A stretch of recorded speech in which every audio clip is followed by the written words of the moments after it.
January of 2019 began like any other ordinary weekend for millions of men across the United States. They drank their morning coffee, checked their social media feeds, and continued with their lives trusting in the brands they had known for decades. And then, everything exploded. A single advertisement triggered the fastest consumer revolt in all of corporate history. Men all across the country started posting furious videos, destroying products they had been loyal to for years. The social media platforms collapsed under the weight of organized boycott campaigns.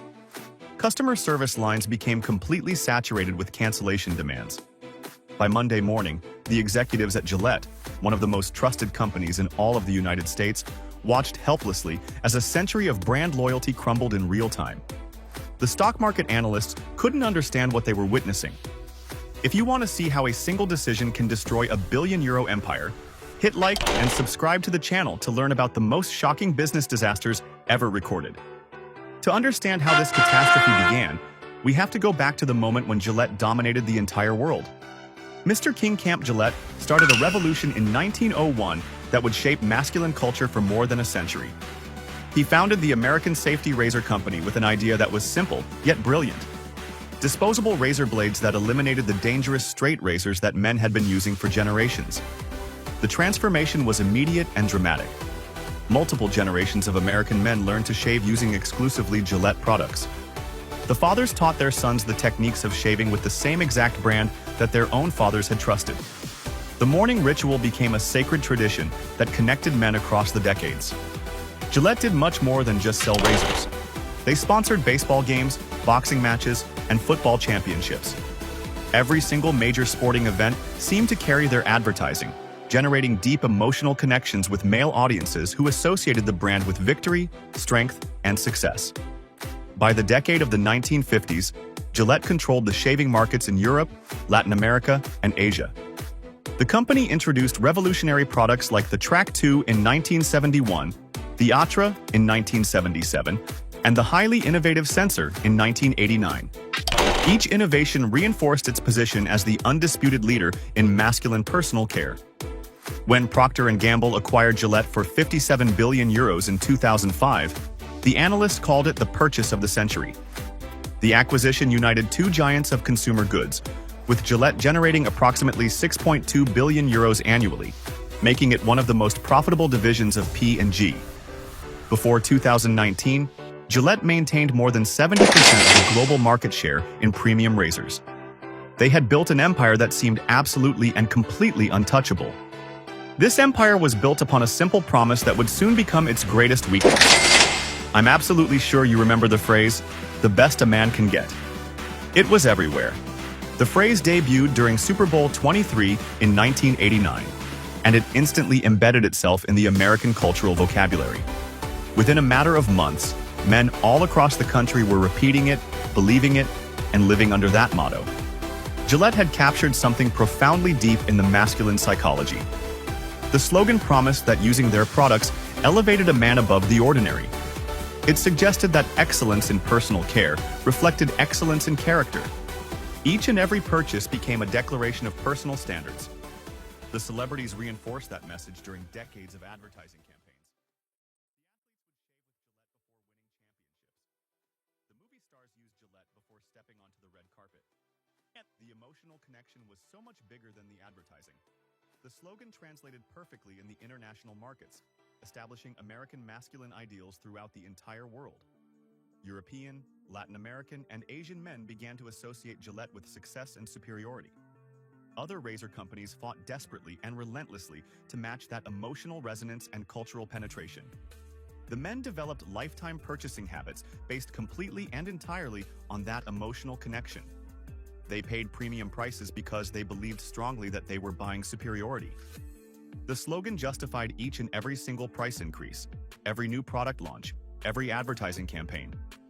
30 full years of consistent messaging built an incalculable brand value, valued in the thousands of millions. The phrase appeared in movies, television programs, and comedy routines as a convenient shortcut to represent masculine confidence and achievement. Everything was going absolutely perfectly for the company. But in 2018, the executives at Gillette decided that this legendary and iconic slogan needed to be reinvented. And the best way to modernize the brand, they thought, was to hand over the creative control to Kim Gehrig, a woman. Not just any woman.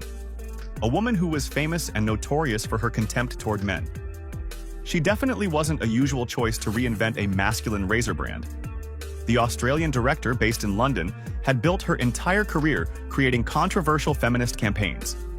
Among her previous works were explicit campaigns that celebrated female anatomy and challenged masculine authority in ways that made even the most open-minded marketing executives uncomfortable.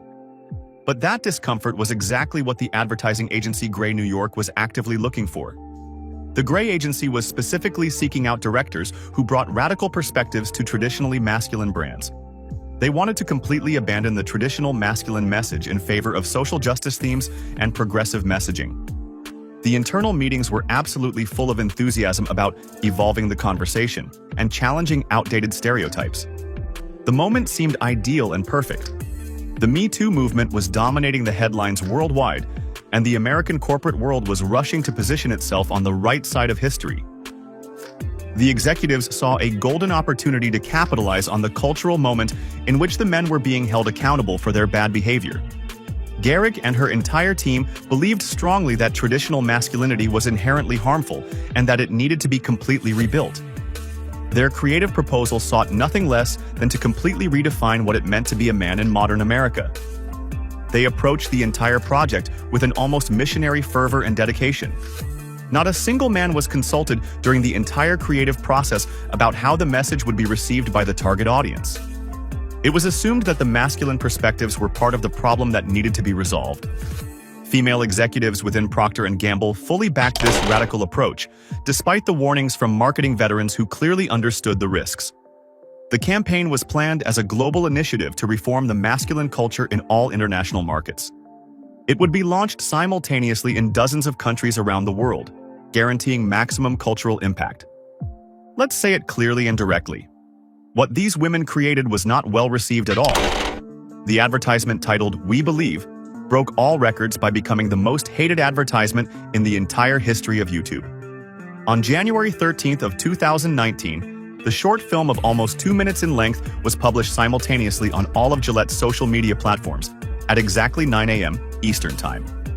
The marketing executives gathered together in conference rooms to monitor the reaction, expecting the usual mixture of praise and mild criticism that typically accompanies brand campaigns.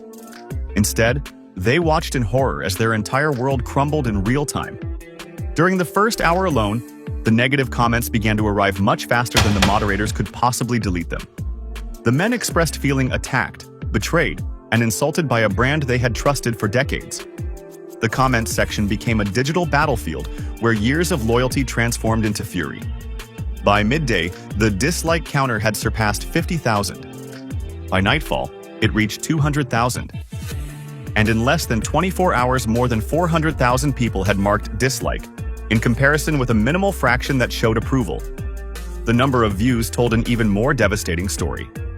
More than 5 million people watched the advertisement on its first day, but they did so driven by indignation, not by admiration. Each view represented a potential customer learning to hate the brand. The social platforms became overloaded by coordinated resistance campaigns. Boycott Gillette became a worldwide trend, while the customers organized their fury into a concrete rebellion. Instead of an advertisement for razors, the video was perceived as a direct attack on men, suggesting that all of them were guilty of crimes similar to those exposed by the Me Too movement, that the boys would grow up to commit them, that all males were guilty of some imaginary crime. The men started to publish videos destroying their razors, cutting up Gillette products, and publicly switching to competitor brands. These viral destruction videos accumulated many more millions of views than the original advertisement. The YouTube algorithm began to work against Gillette, suppressing the original video while promoting critical content. Each and every related search led to parodies, reactions, and angry comments that amplified the negative message even further. The negative reaction spread internationally with a terrifying speed. The men in Canada joined the boycott initiated in the United States. The Australian customers published furious reviews. The European markets exploded with the same anger as the campaign was deployed globally. The television networks began to cover the story, transforming a marketing campaign into a cultural war that dominated the news cycles for weeks. While the internet burned with fury, The real destruction was happening at the cash registers throughout all of the United States. The sales plummeted in a nosedive. The industry analysts would calculate later that Gillette lost in 6 months more money than many companies earn in a decade. The financial devastation began immediately. The retail partners from all over the country reported dramatic drops in purchases of Gillette products during the first week after the campaign launch. The Walmart executives watched as the shelves remained full while the customers passed right by toward the competition sections. The Target managers noticed an increase in returns, with loyal customers returning unused products. The independent analyst Georgie spent months examining the financial damages. His research revealed that Gillette lost approximately €350 million in revenue during the 6 months following the advertisement. The dominant market share of Gillette began to erode at an unprecedented speed. For decades, they had maintained more than 70% of the control of the premium razor market. The competitors had tried everything to break that dominance. Better technology, lower prices, celebrities, nothing had worked against the power of customer loyalty. The We Believe campaign achieved what thousands upon thousands of millions in competitor advertising spending had not been able to accomplish. Destroy that customer fidelity. Harry's razors gained an absolutely enormous market share while the men actively searched for alternatives. The subscriptions to Dollar Shave Club absolutely skyrocketed. Even Schick, a traditional and long-standing competitor, experienced its best sales growth in many years, seeing how the former Gillette customers switched brands in a permanent and definitive way. The damage was not limited to the razors alone. The sales of shaving creams plummeted dramatically. The post-shave products were completely forgotten on the shelves. The personal care accessories accumulated dust everywhere. The Gillette brand had become completely toxic in entire categories of products. The quarterly earnings reports of Procter Gamble told the complete story of the disaster in corporate language. The grooming division showed constant and steady drops throughout all of 2019. The revenues went down significantly. The profit margins became compressed and squeezed. The market share eroded continuously quarter after quarter. The factories had to significantly reduce the production in the face of falling demand. The supply chains were severely interrupted. The operational efficiency suffered greatly while the company adapted to requirements of much lower volume. Unlike the typical marketing controversies, which usually fade away in weeks, the sales of Gillette remained severely depressed for years. The damage turned out to be completely permanent, not temporary at all. As the financial carnage increased dramatically, all eyes turned to the leadership of Gillette, looking desperately for answers. Upon being confronted with a massive depreciation of €8 billion, Gary Coombe, the president of P&G Global Grooming, made a statement that shocked the entire business world and sealed the fate of his brand forever. The growing public criticism and the catastrophic financial losses demanded answers. The industry observers expected regret, a course correction, perhaps even